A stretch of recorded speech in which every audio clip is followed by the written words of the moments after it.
Hey guys, welcome to another edition of Trading Bitcoin with your host Tone Vase. Sorry I didn't do a video last night, but it was just too much. I did 4 live streams yesterday, talked about price on I think 2 of them. I talked about price. I'm already like forgetting what they were, but yeah, so did a lot of content yesterday. Then went out, got home kind of late, and I was not up for any more streams.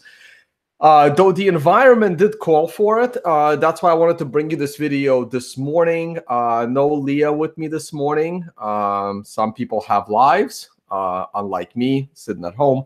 But which is why I have no idea what happened in the news over the last 24 hours. That's what Leah does, and it's a huge, huge help sourcing the stories and displaying the stories and like telling you to read the stories. So yeah, so you guys are starting to appreciate that the content is much better with a host to the shows. All right, so today we're just going to talk about price of Bitcoin. I'll take some Q&A. Just like last Saturday when I'm home, I got to get to the farmer's market because I do need to eat at some point. Therefore, I'm going to, well, we'll see how long this lasts. Let's go straight to screen share and take it from there.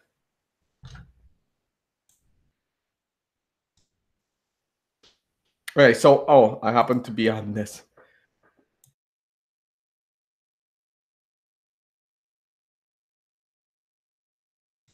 All right, so my typical disclaimer, I try to provide education, trying to make people better traders. So please go to my website, Educational Tools, Learn Trading. I continue to get questions on what are those numbers above and below my candles. That is fully explained in section 6 of my Learn Trading website. My website will change. I will update my website sometime this year, I promise. Okay, and hopefully it'll be awesome, and it won't be 1996 anymore. But I still like this style. I still like my left and right pants. So we'll see what happens.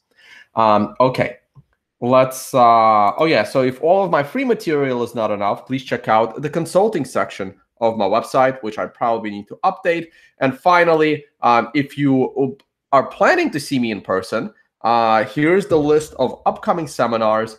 Just keep in mind that the ones in Moscow and Kiev will be in Russian, so there will be no English spoken at those seminars. So make sure that you speak fluent Russian if you're going to attend those. Sign up through these websites. I actually have nothing to do with it. But the rest, from Vancouver to Miami, over a 5-week span, those are organized by me. And I'm still working on getting the venues. Apparently, this one is during Easter, which is causing a bit of a venue finding issue, but I'll get it done. Don't worry. All right, let's move on. We got about 800 live viewers. Excellent. Thank you, guys. So here's the weekly chart. Now, the weekly chart still needs more work. Okay, we have a bit of a wick, but what you really need is a candle that looks more like the week of January 15th. Now, even though the week of January 15th had a longer wick than the body, it did not lead to any more upside, but at least it had a chance. At least it had a chance to go up. And another big difference between the candle that took place on January 15th, the week of January 15th, is that you were just beginning your downtrend.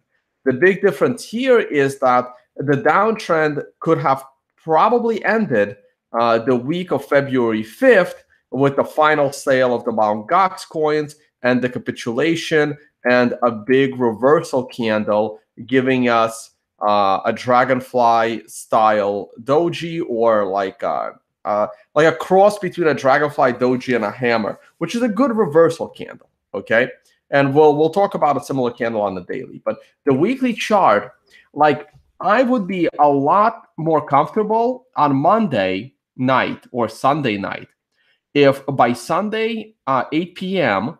we close in the vicinity of 10,000. So we do need to go up about 500 to 600 more bucks in the next, what do we got here? 24 plus 12. So in the next 36 hours. So if in the next 36 hours, we can go back to the vicinity of 10,000, that would make me way more comfortable for new all-time highs going into next week. Way more comfortable, okay? Let's talk about the daily. The daily is the big one, right? So what you have on the daily, and people have said, well, it's been very difficult to trade the last couple of weeks. And I agree. It has been very difficult to trade the last couple of weeks. Trading is supposed to be difficult all the time. There's no such thing as easy money. And if you're making easy money on altcoins, you're gonna lose it all if you're not careful, because there's no such thing as easy money. There's no such thing as free money either, right? This was a big argument, not argument, but this was a debate that I had with the guys in South Africa. I gotta put that. Oh, hey guys, when you go to my YouTube, I need to be more conscious of it. But when you go to my YouTube, because I have so much content now, just go to my playlists, and I'm gonna organize all my stuff. So I have here, so stuff that's on my channel will be organized, between morning briefs and news shows, the trading shows like I'm doing right now, the on the record videos where I interview people, and interviews with me. So the interviews with Tone part, this is the stuff where I am on other people's channels, and it's not on my channel. So this is where interviews with Tone are going to be. Though even if it's on my channel and someone else is interviewing me and we cross stream, it'll probably be here. So yesterday's interview with Crypto Bobby that I was on his channel, it's in here. And I actually need to put this video into that group. So I gotta go through like my history interview. No, wait, this one is gonna be presentations. So there it is. So presentation. So I just added that in to the presentations thing. So so there's another one here, presentations and meetups. So this is how do I do the playlist actually? I don't want to play them. I want to see them. Oh, here they are, right? So I just added the Anarchapulco one, right? So even though, why is it last? I guess I have to change the order so that the most recent one are at the top. But these are going to be the videos where I'm doing meetups. Like this one's from LA. This one's from University of Maryland. This is my presentation in Acapulco a year ago. Not this past one, but the one before. And this was the Matt Brown show where I debated the big blockers. So go ahead and check those out. Okay, let me go back. Sorry. All right, so it was a big tangent there. All right, back to the daily chart. So, the Bitcoin group. I got to figure out where to stick that one. Shoot. Yeah, I did the Bitcoin group last night. I gotta figure out what my optimal playlist is for that. But I want everything to be going across my YouTube channel. So, okay, so the daily looks really good. Okay, so it's good and bad, right? So, man, where do I begin with the daily? There's lots going on here. So first of all, when we were going up, we broke all resistance and ran out of steam. And now you can see how we did not make a higher intraday high, which is a bit bearish. But we did make a higher daily close, which is bullish. In fact, we made 3 higher daily closes versus the prior swing close. So that is bullish. But we never broke the intraday high, which is not exactly, which is not bullish. Okay. We also broke all resistance, which was bullish, but ran out of steam, which is not good. Now, I expected a 1 to 4 candle correction, but I did not expect it to be this catastrophic on a 1 to 4 candle correction. And when this last candle was basically breaking all of the support, because all of the resistance that got broken now became support in the opposite direction.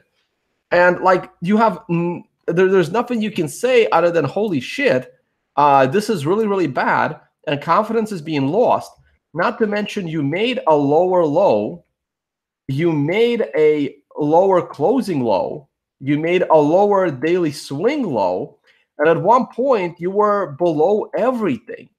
And I would have, and at that point, my perfect trade to the upside would have been a doji style reversal candle, sorry, a doji style or a hammer style reversal candle taking place 4 days from now at around 7,500. So this is the candle I wanted, but it came, 4 or 5 days early.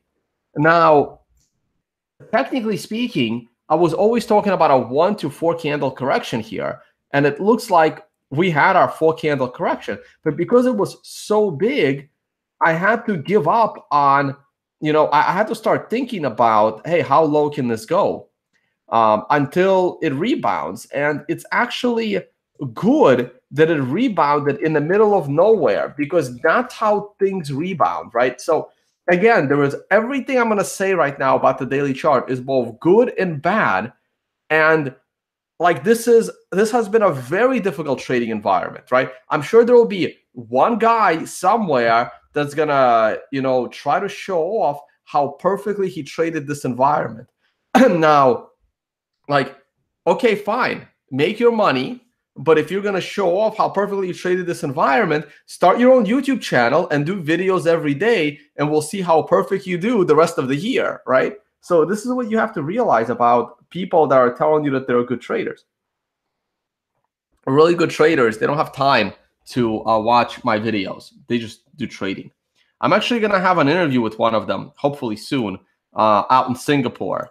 So somebody I met at like Martin Armstrong conferences, and he's been like trading this system as well, and never seen a single one of my videos. I've known the guy for years, never watched anything, been trading Bitcoin with this same indicator, not my version, but his own version. And then I showed him my version, and he said, oh, yours might actually be a little bit better. And he had no idea I was doing this. And I knew the guy for years. So it was like really interesting. I want to have him on, because like he looked at my charts and then he's like, oh, wow, it's almost identical as mine. He had no idea I existed, right? Like as far as like the video content goes, just he was too busy trading. That's what real traders do. Once you guys learn, you'll be trading, not watching. That's exactly how I do it. Like I don't watch other people option trading. I just trade options. Okay, so again, the good and the bad. I hate wide mouth patterns. I really, really do. Let me Google it. Wide. I don't know how to spell.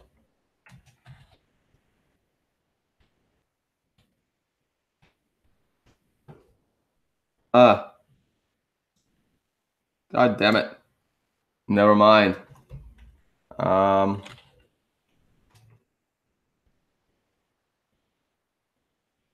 Screw it. You guys know what I mean. I didn't get much sleep last night, trust me. Where am I here?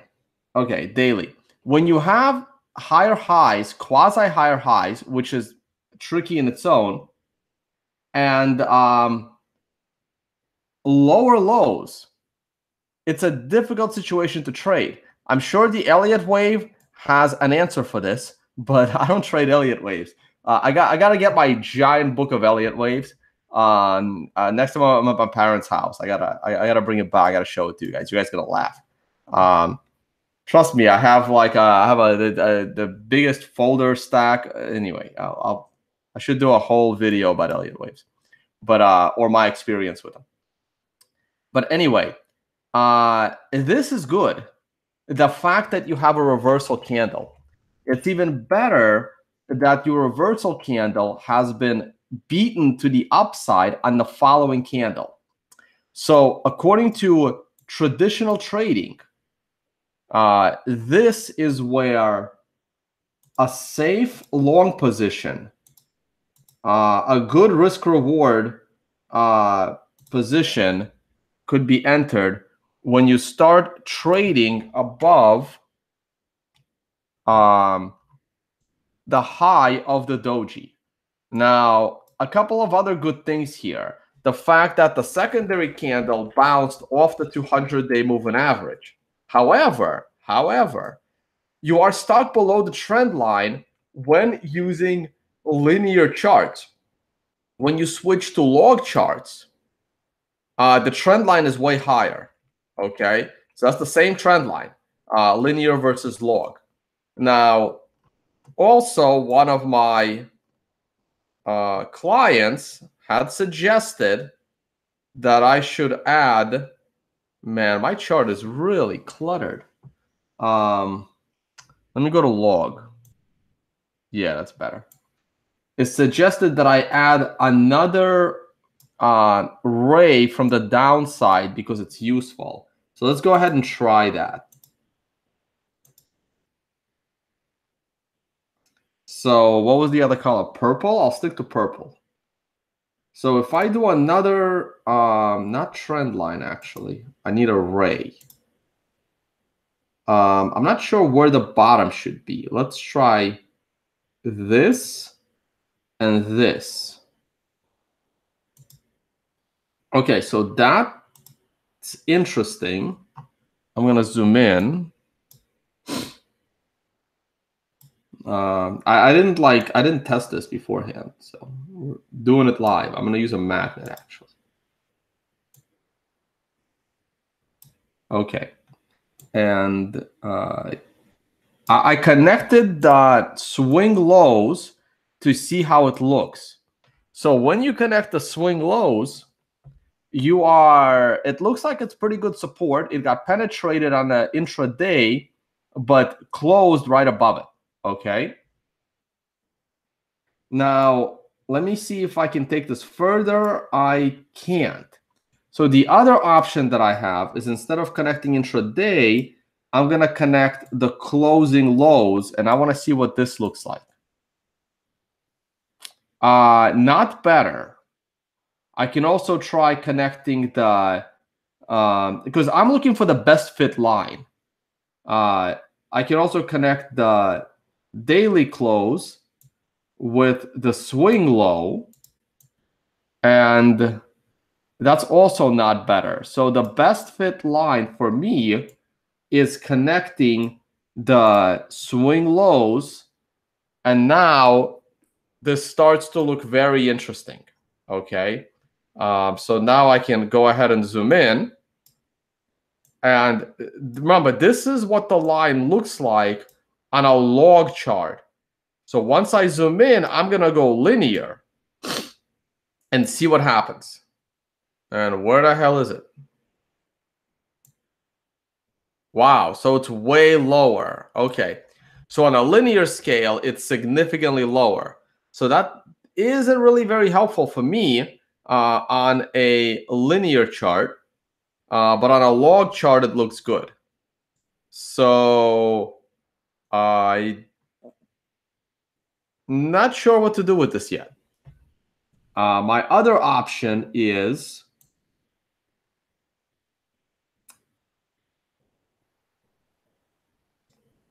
to try one more thing and try to connect this and this.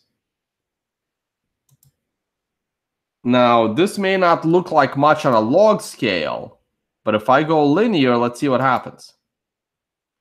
That's also not useful at all, so I will probably delete this.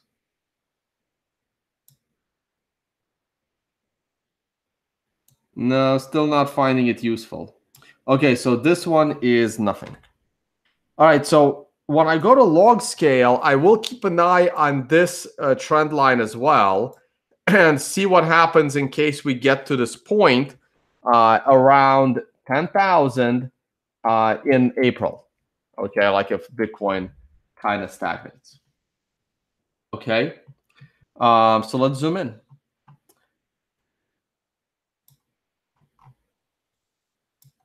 All right, so right now, you are looking at a reversal off of a reversal candle. Now, don't put too much stock in this red volume. Okay, to me, this volume is green because the difference between this candle, the body of this candle being red and the body of this candle being green is probably about 30 minutes. So what that means is if the time, I mean, tonight is the time change. What that means is if the time change had happened 2 days earlier, like the twice yearly time change happened 2 days earlier, this candle would have been green because these candles will close at 8 p.m. Eastern time instead of 7 p.m. Eastern time. So, like this is why Bitcoin is so annoying sometimes, is because of stupid things like that. So to me, this volume is green because it rebounded the price. And this is really big buying volume off the low, which is good, which is very good. Okay. And I like it. And right now, based on traditional trading, you go in the moment it starts trading above the reversal candle, and your stop loss in reality should really be below the swing low. But that's unreasonably far away. I would set my stop loss just below the 200-day moving average. And if tomorrow we start trading above today's candle, I would absolutely set it to a break even, because if as I switch this back to linear, you are dealing with resistance here. You're dealing with the trend line resistance, and pretty soon you'll be dealing with the 50-day moving average resistance, and you do need to close above them. So until I see a close in the vicinity of 10,100, 10,200, I won't really be too bullish. Also, I'm on a red 5 of 9. So there's still potential for a 9 to the downside, even though with this style candle, that has become somewhat unlikely. Okay. My new code should be released tonight, and I will need 24 hours to like really test it out. Probably my next video that you see will be using my latest code, which is awesome, by the way. And then if you are a consulting client, then you will have access to that code probably by Sunday night. That's my best guess. But don't hold me to that. Also, Cliff High interviews coming Monday. I need to get this code done before, like, I don't have to, like, it's been like on my mind, like it's been bothering me. It's been like keeping me so busy. I want to be totally fresh for the Cliff High interview Monday. I don't want to do too much videos next week. I really got to catch up on life. So I think the Cliff High on the record is going to be it. Why is there so much, like, why is everyone speaking in Korean? Looks like to me, all over my live chat.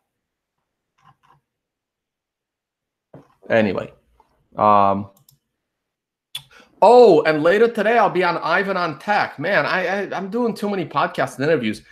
3 p.m. today, Ivan on Tech will be interviewing me on his YouTube channel. I don't know if I can cross post it or not, but it will be on his YouTube channel, and because I don't really know how to cross post it on my own. I need help, but I'm not that techie. And so check that out. I'll send out a tweet and stuff. So Ivan on Tech later today. All right. So yeah. So let's wait how today closes. Like I said, between the weekly and daily chart, we really need to close on, around 10,000. Like if we close like 10,001, I would love that. Like by tomorrow night, 8 p.m. Eastern time tomorrow. So GMC midnight, or UTC midnight. Sorry. Okay, so let's move on. So this is what is this? This is the 4-hour chart, and the 4-hour chart was a 9 at one point. Yes, well, maybe. The close was 87.05, and the low was 87.23. Damn it! So this was never a 9. It was close. It was within like 20 bucks. So the 4-hour chart was almost useful in calling the bottom. So that means that if there was a short trade being taken from here, you saw my break even. It should have been a trade that made you a little bit of money, but certainly didn't lose you money. So the 4-hour chart has resistance all over the place, right? You have you're coming up on a Fibonacci. You're coming up on a 200 period. You're coming up on a 50 period, another Fibonacci, right? So the 4-hour chart is also on a green 5 of 9. It's looking good now, but probably around 9,700, the 4-hour chart could hit a bit of a resistance, even lower than that, like 9,600 as well. Let me look at the 12-hour chart. The 12-hour chart, whoa, that's 12-month chart, not where I meant to go. The 12-hour chart is actually like people keep referring to it more and more because the 12-hour chart did call the high on February 20th. It called the low off of the 50 period moving average and a reversal candle and a 9 on February 25th, taking you to the upside. It also called the high with a 9 that was there before it turned into a 1 candle at the end of the period on the close. By the way, the new code will stick a red arrow here. That was the final change that we made to the code, is that if you have a candle that had a 1 that closed on a 1, but at one point that candle was a 9, it will still put an arrow there, just so you're aware that a sell indication, in this case sell, was present at one point during the candle. Just so make life easier. You don't have to act on it, but at least you're being warned. That would be useful. So to me, it did call the high on the 5th of March, and now it called the low with a 9 yesterday on the 9th. Okay, so the 12-hour chart has been really good, so that's why I'm actually adding it to my list. I should probably keep an eye on that. Man, I really don't want to deal with another chart. And here's the hourly chart. The hourly chart has really become somewhat useless.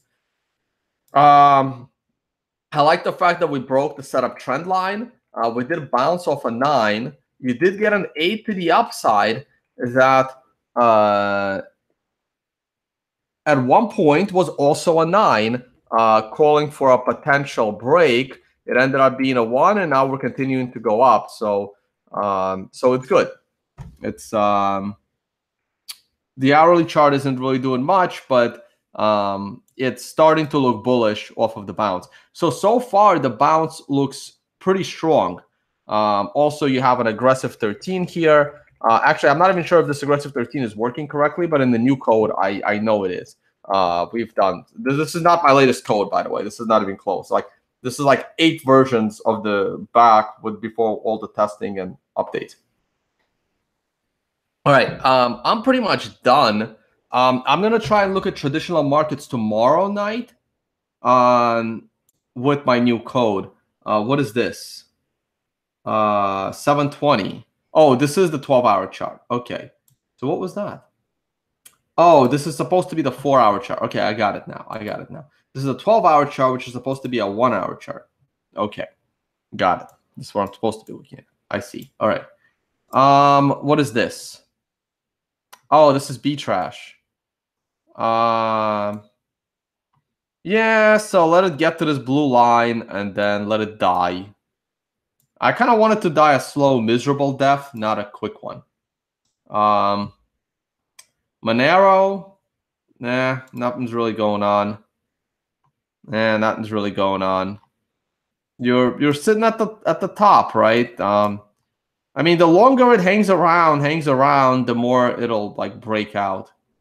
That's about it. I don't really have anything else. Anything interesting in gold? Not really. S&P? Ooh, S&P's going up. Nice. We had a secondary low. I'll talk about this tomorrow.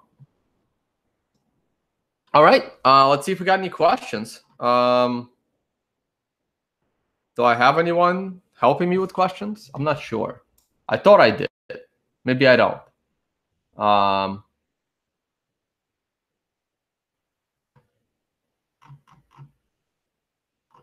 Here we go. All right. Shout out Brandon for helping me out with questions today. All right, let's do it. Has the lack of volume of the latest reversal concerning to you at all? Why aren't the bulls jumping into the market? Well, the volume is not concerning to me because if you look at the volume, right?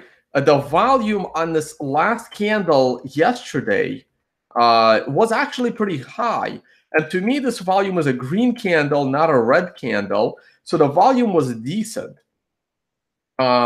It's not as high as this other volume, but it's high enough. And remember, the Japanese trustee is no longer selling Bitcoin. So a lot of this red volume of him selling is basically not going to happen anymore, right? It's like the last guy has sold. Now, the threat of him selling 160,000 more coins is still on people's minds, but I'm pretty sure he's not going to sell that on the open market anymore. I'm pretty sure he's going to sell it more responsibly. Therefore, I don't really see a concern for the lack of volume, and the bulls are going to wait until we're out of the woods before buying in. Next, do you think we may be forming an ascending triangle? It's hard to do an ascending triangle right now because you made a lower swing low, right? So, like you needed like for example, if we bounced off the 50-day moving average 3 days ago, 4 days ago, right? If the low only got to 10,200 like I wanted it to get to, and then we would have went back up, then yes, we would have totally had an ascending triangle with three consecutively higher lows with flat tops. But because this low is in the middle of the two prior lows, you don't have an ascending triangle because you need 3 points of contact on each side. And you will only have 2 points of contact on your upper trend line. So no, I don't see an ascending triangle. Next, how do you think OTC, over-the-counter trading, affects price? I don't think it does at all. Will big money stay in OTC or enter the market at some point? It'll probably stay in OTC. Like I don't think it does affect it because remember, the futures are cash settled. So the CME futures are also not affecting the price of Bitcoin, in my opinion, which is very debatable, by the way. So, so OTC trading doesn't affect the price of Bitcoin all that much. What else we got?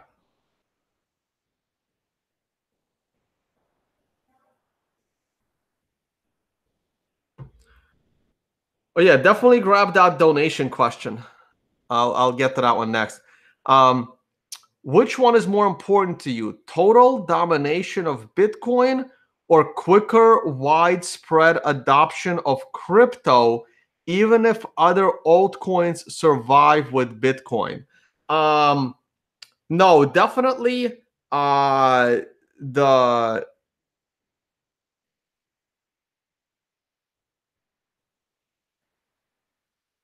Okay, so it's actually neither of those, right? So like those aren't good choices.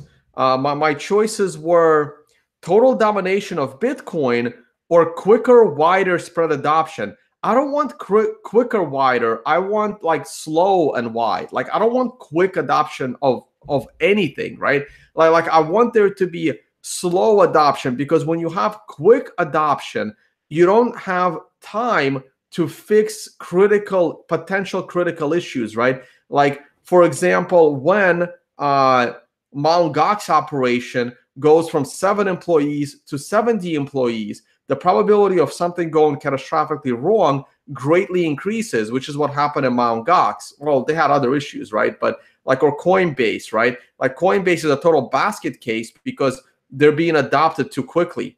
So when your technology starts being adopted too quickly and you're not able to, you don't have the time to fix changes. Like, for example, even in my case, I know I'm doing a lot of videos, but like, my popularity got real quick that like I can't even do crypto scams anymore. Like, that's the problem. When you have really quick adoption of something, it doesn't let you gradually ease into it. And in my case, I don't really have any bugs, but this is why my code was delayed. So lots of things go bad when things happen quickly.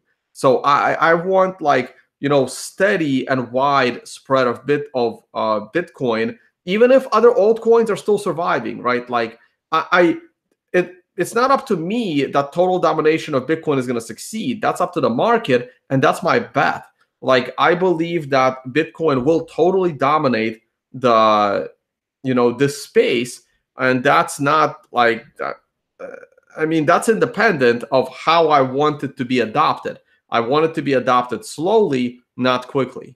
And many people will disagree with me on that. That's because they don't realize how many issues you cannot fix if you have very quick adoption, and it gets quicker and quicker, and those issues eventually blow up. All right, so next question. Thank you for the tip. Tone, what are your thoughts on algo trading? Maybe with the TI indicator. So I'm not a big fan of algo trading at all. I'm a big fan of algos notifying you, and then you decide as a trader. Now, there are problems with you deciding, because then you can break your own rules. The thing about algo trading that I never liked is you don't have, like, algos depend on things to the penny.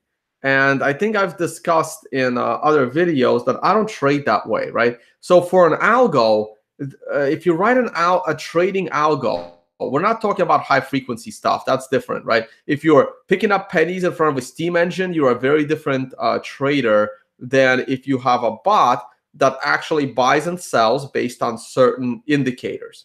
So if you write a bot that buys and sells on certain indicators, whether it's this indicator or Elliott wave indicator, which I don't even know how the hell you would even write a bot. That bot would lose you so much money, in my opinion. But anything, right? Even if you write a bot to trade off of the 50-day moving average, how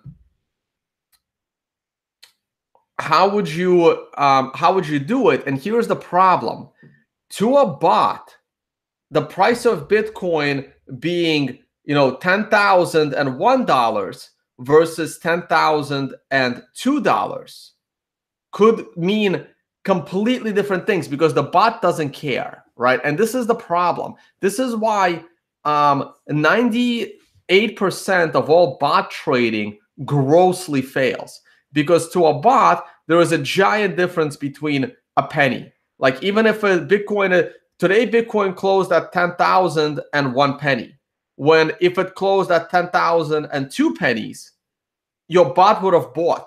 But because it closed at 2001 penny, it did not buy. And then the next day, it could have put you in a short trade instead of you sitting in a long trade with a stop loss, right? So, like, a bot doesn't realize that, but a human could, which is why I prefer using bots to alert, but not using bots to enter.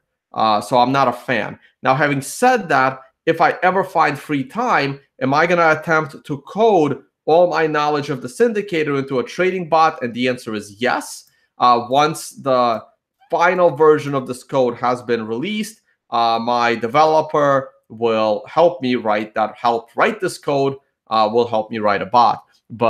And other people have already been trying, but I'm too busy to deal with it at the moment. But I'll give it a try. But I probably, my expectation would be that the bot would fail.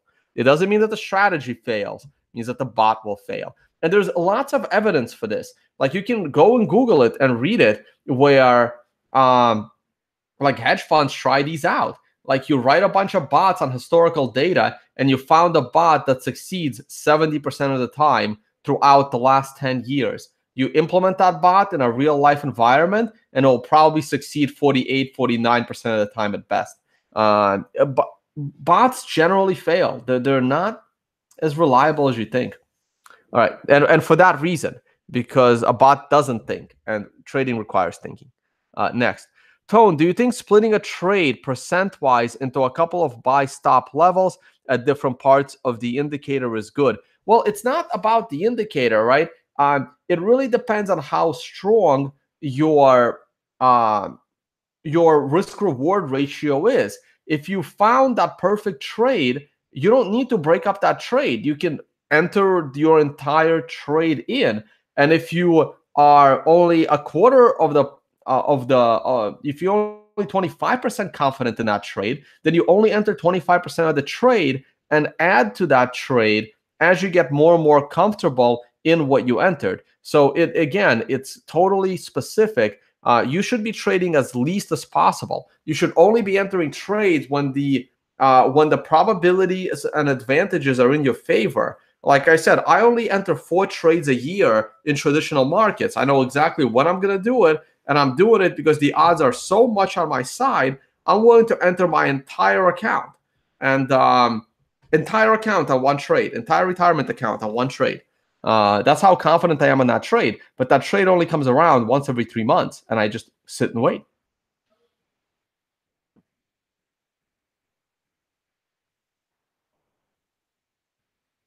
Next. What use cases do you think blockchain has besides currencies, if there are any? Well, I don't know if there are any, right? We'll find out. To me, blockchain is proof of work.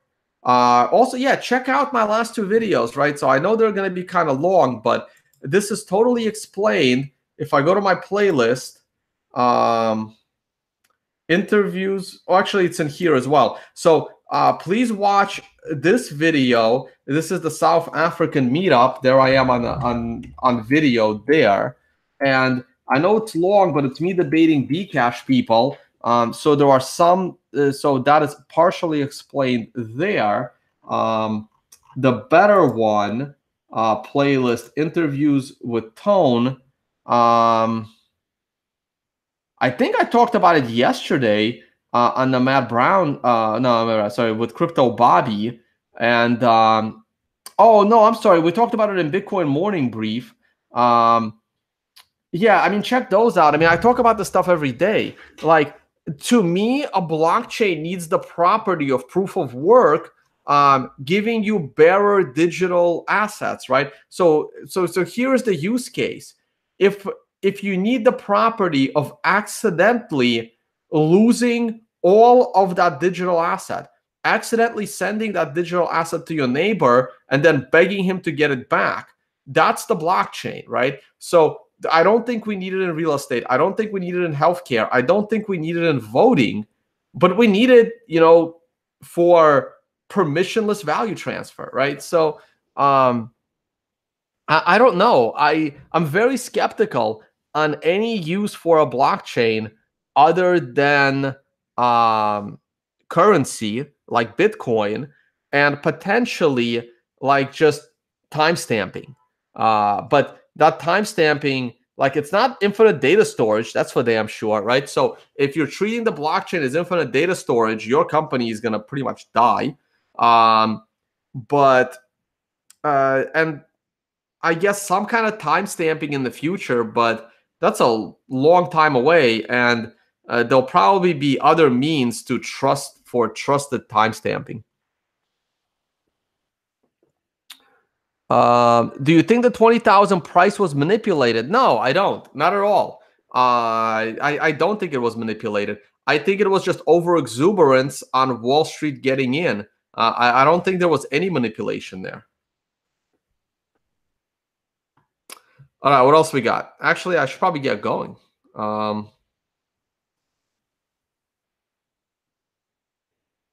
I want to make sure they don't sell out like all the eggs, because then I can't eat breakfast the rest of the week after farmer's market, guys. All right. All right. Give me one more, Brandon. Make it good. Last one.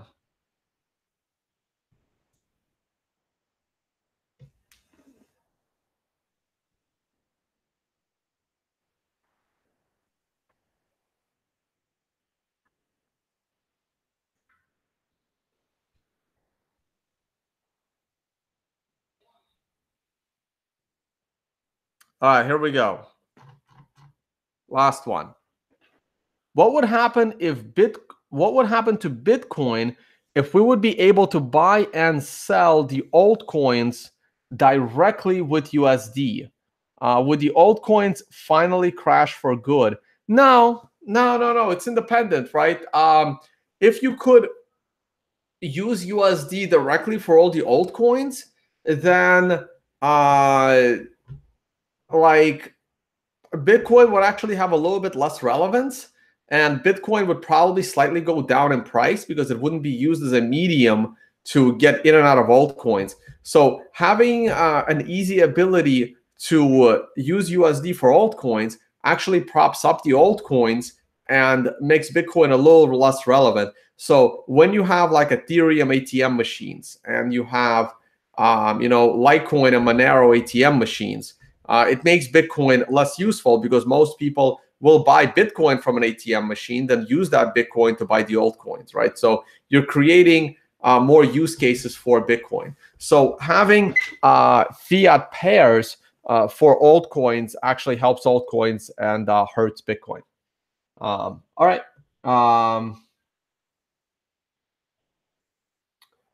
Oh, and I'll take one more question because I see it. Tone, do you think Tether blown up will crush Bitcoin price? No, I don't. I think it's the opposite, right? So it's basically the opposite of what I just said. That Tether provides a way for people to make no, that's it, Brandon. No more questions. I'm taking the last one on Tether. So this is the opposite for Tether, right? So if Tether blows up, there could be short-term panic in the price of Bitcoin, but afterwards people will not trust any more fake US dollars, and they will only trust Bitcoin to get in and out of vaults, right? So you are going to remove you're going to make altcoins less relevant and Bitcoin more relevant with the elimination of Tether, and Tether will blow up. It's inevitable. Tether will not succeed. It can't. Just by its structure, it can't. Tether is egoed. It's not decentralized. It's centralized. And the day the U.S. government wants to shut down Tether, they will. I mean, it's inevitable that Tether goes down. All right, guys. On this note, I will call it a day. I will be on Ivan. Where is it? Let me do screen share. Ivan on Tech. I will be on Ivan on Tech later today at 3 p.m. So check that out. And of course, if you like my work and you want to support my work, please check out the affiliate and referral section of my website. Lots of discount codes here. If they're not discounts, they're affiliate codes. Bitmax is a discount code, 10% off on your commissions, 50% off a VPN service at TorGuard. So go ahead and check these out. Doesn't cost you anything extra, but it's a nice way to support all of my content here on YouTube. All right, thanks guys, and I will see you all later on Ivan on Tech.